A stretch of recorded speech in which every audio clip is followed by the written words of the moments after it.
Alright, here we go, Hoover Elite 350. It's your turn. Yuck. Get my hand filled with sugar. But that's the only shed I have to test vacuums on. Okay. May not be good for the motor. Not sure. Turn that on.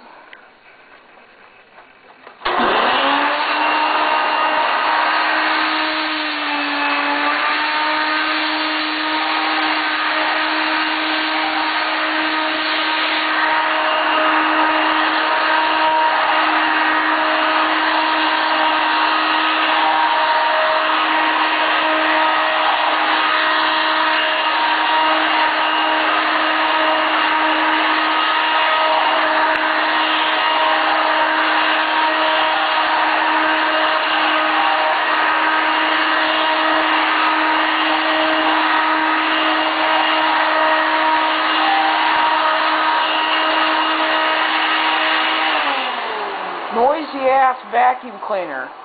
Do not buy a 1988 Hoover Elite 350. Too fucking noisy. But they are pretty good. It's a damn good vacuum cleaner.